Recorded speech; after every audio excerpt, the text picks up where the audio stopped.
It's Roland Martin Unfiltered. See that name right there? Roland Martin Unfiltered. Like, share, and subscribe to our YouTube channel. That's youtube.com/Roland S. Martin. And don't forget to turn on your notifications so when we go live, you'll know it.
Folks, glad to have all of you here. We're at the YouTube studios here in New York City, and been waiting to have this conversation with Spike Lee. What's up, man? What's up, baby? Good seeing you. How the Rockets doing? Rockets doing well. Doing well. You know, better than the Knicks, all right? There's a whole bunch of folks doing better than the Knicks. Yeah, come on. First of all, we're going to talk about Blackkklansman, but as a basketball fan, you've been in purgatory for a long time.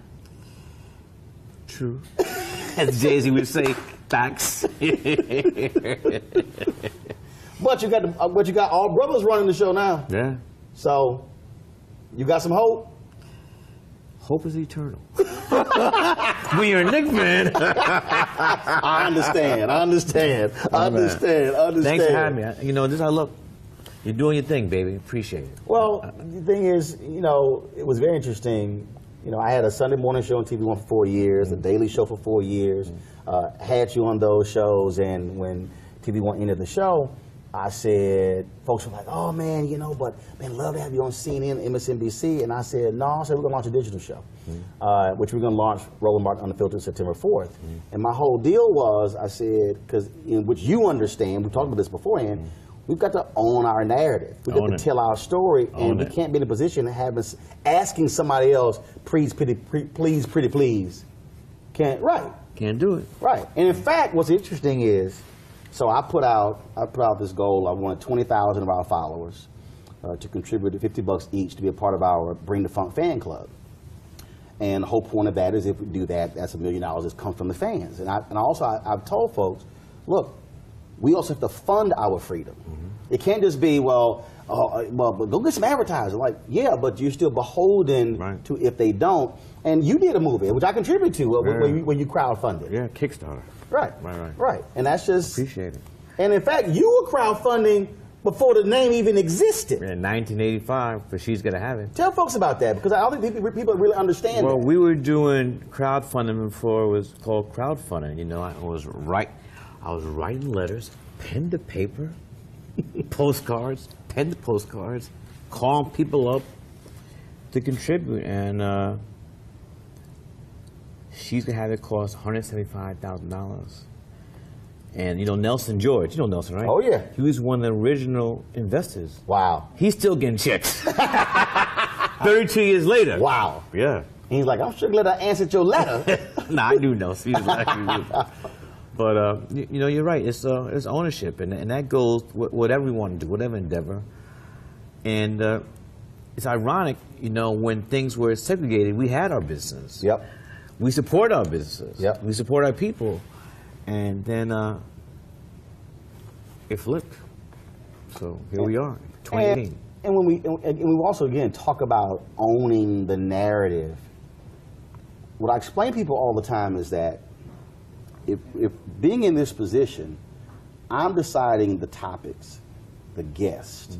I'm deciding how much time we spend. But you know what you call that? What I call that? You're the gatekeeper.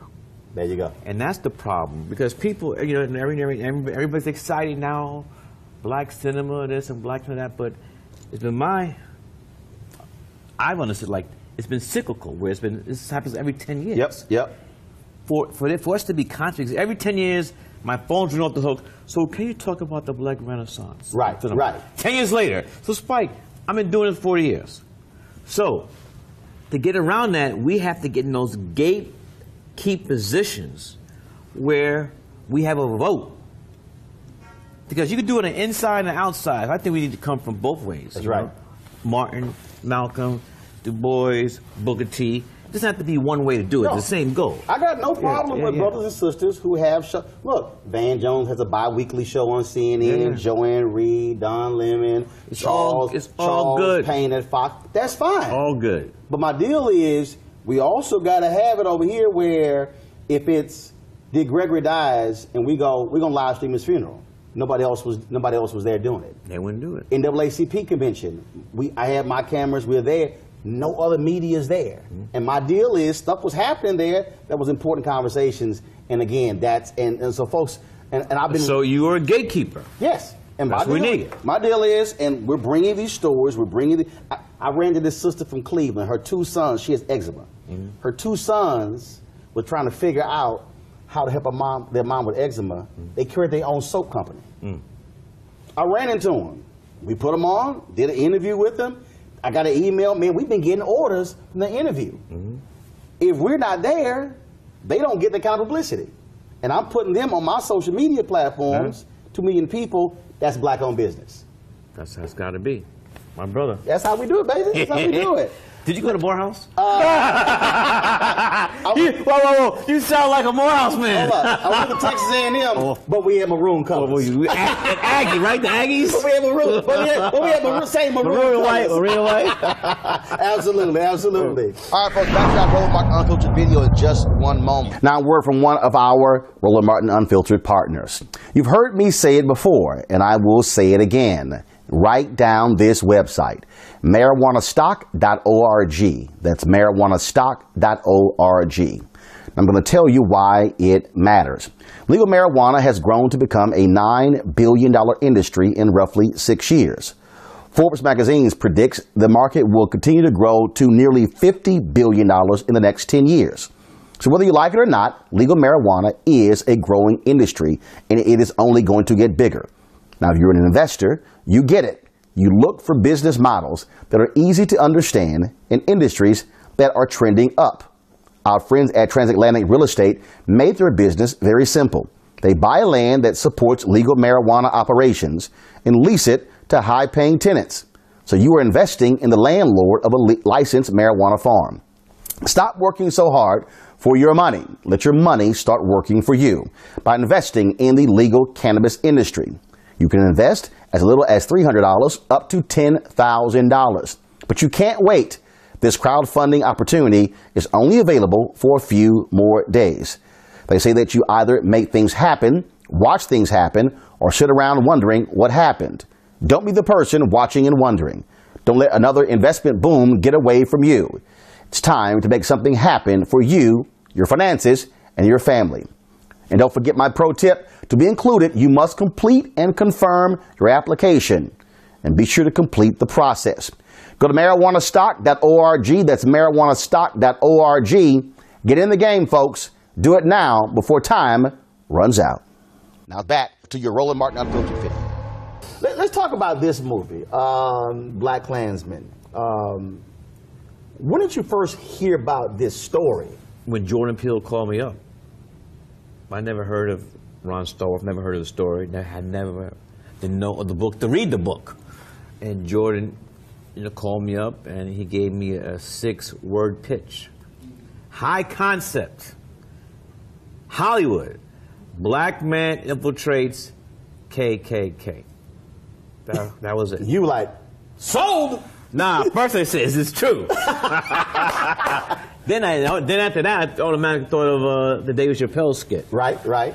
But he said, Spike, is true. And I said, I'm interested, and here we are today. And it's very, very happy. We've been blessed with the reception to this film, and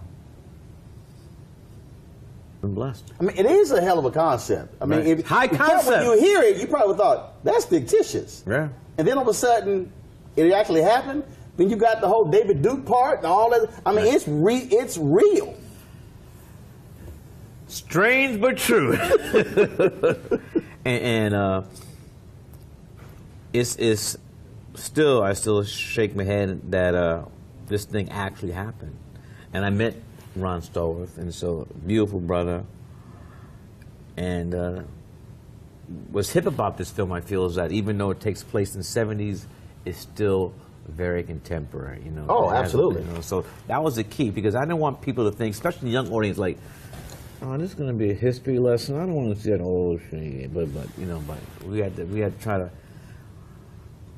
to freak it a little bit, for just to show that this stuff is not new. Right.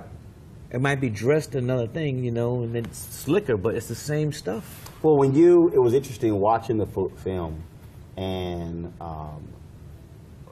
I had my 3 of my nieces with me. Mm-hmm. What are their ages? And they are 21 and twins are 14, starting their freshman year in high school. Uh-huh. And so we're watching the film, and in it, they're talking about COINTELPRO and shutting down the Black Panthers. And just today, I posted a story that came from, I think, The Guardian, of these 8 Black Panthers who are still in prison 46 years later. And the story is, will they ever be free? What were the charges? Just multiple, some of them murder, some of them other charges, and a lot of these cats were in solitary confinement 10, 20, 25 years. I mean, America is still scared to death of Black power. Yeah. Freedom. And black folks who will actually pick a gun up. I mean, because they changed the gun laws in California. They had to. The Panthers read look, we can carry long rifles. As long as they point it in the air, right, they were like, UEP Newton. Oh no, we got to change the law. These Negroes, and they figure out how to use our laws to benefit them. Yeah, I mean, we have a line in the film where police officer, the chief, says that he agrees with J. Edgar Hoover, the biggest threat to the security of the United States of America, Black Panthers. Which is crazy. Crazy. So, at what point did you say Charlottesville? That happened before. In fact, it was 2 days ago, a year ago, August 12th, Sunday, 3 days ago. And I was at Martha's Vineyard, and I was watching CNN, and I just cannot believe that I just witnessed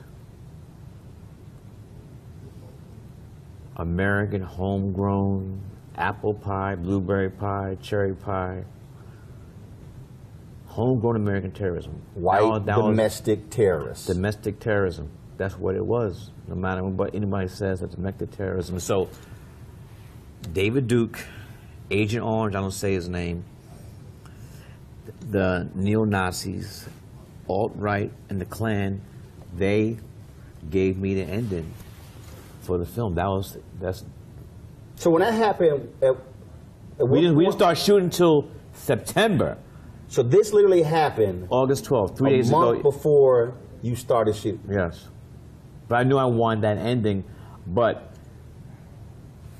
I still wanted to get Miss Susan Bro's blessing. She's a mother of Heather Heyer, who was murdered, and she. And you reached out to her. Reached out to her. What did she say? Well, you know what she told me? She said, Spike, I'm very happy to give you the, permission. But he said, I'm getting a lot of flack from black people, like saying, why is your daughter getting all this publicity when black people getting killed all the time? And I really said, you know what, don't listen to that, Mr. Bro, because that's insane. There's also black people who don't understand history. I mean, James Reed was beaten to death. I know. What's the lady's name from Viola Detroit? Liuzzo. Yes. So head blown off. Dr. King gives a speech on the steps of the Capitol in Montgomery. She's driving one of the workers back to Selma. 3 Klansmen pull up in the truck, blow her head off. We go to John Brown. So that's just an ignorant statement. I try to tell her that, please, not all black people think like that. Your daughter is loved. Your daughter is a martyr, and so please just get the. I mean, don't listen to that. That's craziness. And it felt, first of all, I can tell you, as somebody who appreciates film, I mean, watching this, I'm not feeling 1970s. Sure, I'm looking at clothes, I'm looking at hairstyles. The afros? Did you have a fro? Oh, I had a fro. Like this? Oh, like that. Yeah, the Michael Jackson or Jermaine Jackson. Mine was real curly. I had a really soft one, too. And I had to put nothing in mine. So I had that natural. You had to put no afro sheet in it? No, my stuff. Beautiful people. Oh, I had that use natural. Afro I'm talking about it was. I had a good one. I had a good one too. I had a bigger one. Yeah, mine was way bigger than my brother. My brother was more like John David. John David in the film. Right. Yeah, mine was way more curly. Way more curly. What's my man's name from the Ohio Players? His was to the side. No. You know what I'm talking about? My dad. What's that guy's name though? Sugarfoot? Yes, Sugarfoot!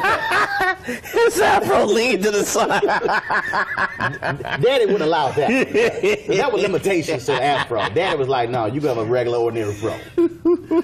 Sugarfoot! Sugarfoot passed away a couple years ago. He did? Yeah, dog. But performed up to the end. I saw he was on the Tom Joyner cruise at family reunion, out there with a cane, getting it in. Getting it in. When I'm watching it, you talk about that contemporary.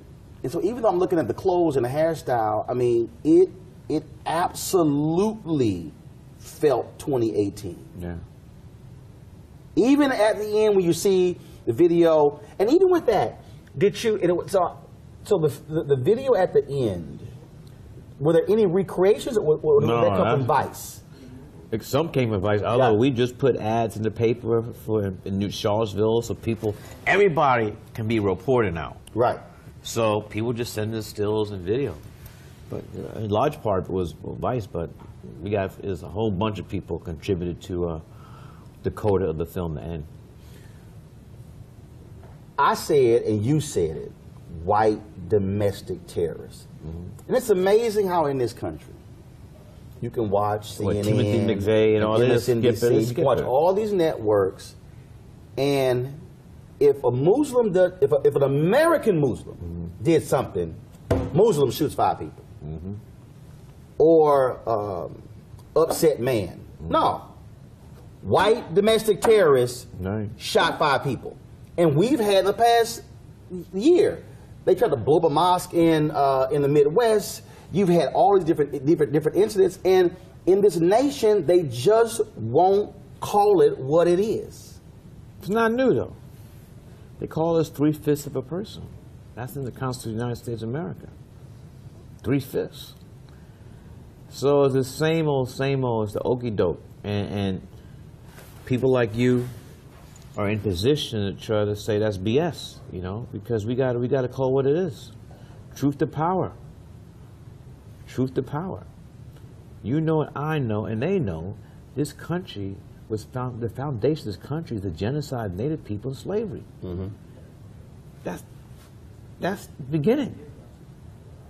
Dinesh D'Souza has this movie out called Death of a Nation. He has a book out as well, so I'm going to interview him next month with the launch of our show. And so his whole premise is that Democrats are the party of racists, and we go on and on and on. My whole deal is, dude, that's America. The Whig Party, the Democratic Party, the Republican Party. But the operative phrase is white people. This nation, folks benefited from it. So whether you want to sit here and try to play this game of one party over the other, that's the reality for 245 years. Then you go through Reconstruction. Then you go 19 years of Jim Crow. I'm like, don't act like one side was just pious and perfect. Not at all. Not at all. But here we are today, though, with this guy in the White House. And speaking of that, you didn't run away from that as well. He makes an appearance because, again, you are weaving these elements in and trying to get people to understand that don't think that this is America's past. It's America's present. And I keep trying to tell people that what's driving all of this today is 2043. When we will become a nation, that's the majority of people of color. That's anxiety. I'm glad you brought that up because a lot of people slept on that. When the United States Census Bureau said by the year 2030, 2035, whatever that. Well, initially when they did it, it was like 2060. Right. People went, oh, this is about 30 years ago. People were like, man, I'm gonna it's be like dead. that in California already now. They went, I'm gonna be dead. Then something happened. Latinos kept having babies. Black people kept having babies. White folks stopped having kids. That thing went 2053, then 2050. I remember 2047, 2045, and it kept going down. Now we're seeing in several states the annual white death rate is higher than the annual white birth rate. And so every time I see one of these white anxiety stories, I said, y'all, you got to be deeper than mustard on a hot dog. This is what's driving it. They are scared to death when they say we're losing our culture. No, you're losing your power. You are going to have to share power, share money, share resources, and that's what's driving all this anxiety. I agree. I mean, this is we're getting to nitty gritty, and as you said, and I would like to co-sign it, piggyback. Agent Orange in the White House was also a reaction to 8 years of Obama. In the history of America, black success has always been followed by white backlash. Resurrection, you know, Reconstruction. So, and that's something that I just wish that, as a whole, not just black folks, but just people, we got to pay attention to history. I mean, so often, it happened before I was born. That's almost like suicide. If you don't know what happened. I mean, everything should happen before you were born. Right. Well, but you look at Virginia. You look at the Cathedral Confederacy. Terry McAuliffe extends the voting rights to formerly incarcerated.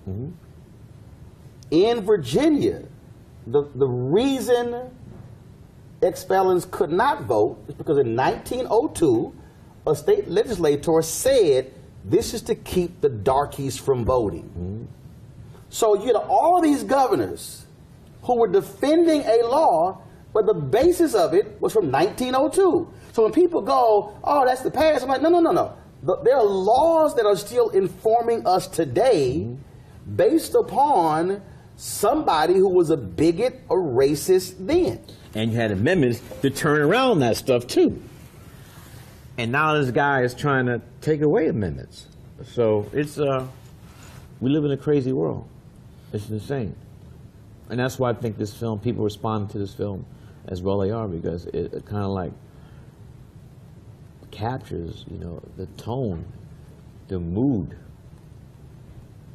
the illness, the sickness that we live in. Because we're sick. A country that would separate families, separate parents from their children, and take pride in that, and put them in cages. Who does that? You can't claim to be the cradles of democracy and do some stuff like that. You can't do it. I was on the train coming to New York, and I said, has Spike ever done a comedy? And I started thinking about, I said, and there have been comedic elements in a lot of your movies. Right. Is it your position that, look, there are people who make feel-good films, there are people who make romantic comedies, but do you see it as your mission? I need people to think. But I think that you could do that in any genre. I mean, for example, Inside Man with Denzel. I mean, it's a heist movie, but there we talk about integrations. You know, we slip stuff in there. But I would not say, though, people have said, it's been written about that Blackkklansman is a comedy, a buddy cop thing. I don't like, for me, I wouldn't use that word comedy. I would like. No, I wouldn't use that. Humor. Absolutely. Yeah, humor. So I think it's I've done before. Do the Right Thing is a very serious film. Also, you know, has a lot of humor in it. So it's hard to do. We just have to get the right balance. But what I'm saying is, but for you, right. You are deliberate. Not every film. Not every film. I mean, the autobiographical film about my family, Crooklyn. You know, that's just really just a small story about a young girl growing up in a household full of brothers, you know, parents. So it depends. It really depends on the film. How crucial is it for us? Very crucial. To be able to see ourselves in a 360-degree way, and not just one way. Well, you'll be telling the truth because, as you know, we are not one monolithic group. We don't think alike, look alike, talk alike. We're just as diverse as anybody else, and I think we get in problems. Problems arise when we get this. People think that we have to be, or we think that we have to be a monolithic group. Not everybody has it. All black folks don't agree. All black people don't like my films, so you just can't, you know, there's not one monolithic group, and we have to come to, I think, in better terms understanding that. And even though some people might, you know, say some crazy stuff, that doesn't mean they ain't black. You know, that's just their. I'm not trying to make a defense of it. No, I got you. But that's just the. It's hard to sometimes just say there's just one specific single black voice. So I got to ask you. So 2 weeks ago, right, you were in Detroit for the National Association of Black Journalists Convention. Right. You were there with the film that Saturday. That Thursday, Tyler Perry gave a master class, and he brought you up, and he said, you know, he said when Tyler said I was cooning, excuse me, when Spike said I was cooning, he said I got all this criticism, and he said that people said, well, your shows are simple, and he said, well, that was a strategy behind it. And he said, look, Spike's from Brooklyn, sophistication. He sort of compared Zora Neale Hurston and Langston Hughes in terms of people like, well, Zora, why are you using that language? She's like, well, that's the language that I know. But you know what, though? I would, you know, me and Tara, I love Tyler, but I wouldn't say that's necessarily true because even though people try to say I was born in Atlanta. I went to Morehouse. So it's not like I spent my summers down south. If you live in New York, Boston, Philly, and your parents had grandparents down south, they shipped your black ass down south. So my summers growing up in Brooklyn, New York, my summers were spent in Snowville, Alabama, and Atlanta, Georgia. So like I'm some alien to the south. That's not true. But I would like to say this though. I called Tyler up, and I said, Tyler, I never talked about this before. I said, let me come down to Atlanta. And so I flew down to Atlanta, spent the day at his house, his mansion. Incredible. And we just talked. And it was just me and him, nobody else. We talked for like 3-4 hours. Yeah. And we just came to understand, like, we said, like, we can't do this anymore. And we've been chill ever since. You know, it got to that point, and I called him up. You know, he said, "You want to fly down?" I said, "Yeah." You know, we've been cool ever since. Cool ever since. Are you proud of what he's done? Building that studio. Oh yeah. All different. The man used the word. He had a strategy. He had a strategy. He's a mogul. Now I got all those studios that people are renting and stuff. So I got nothing for love. My brother Tyler Perry.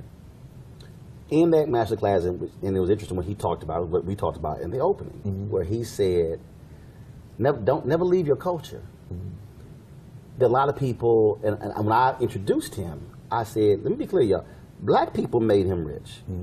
A lot of times, you have African Americans who really want white validation. But if I could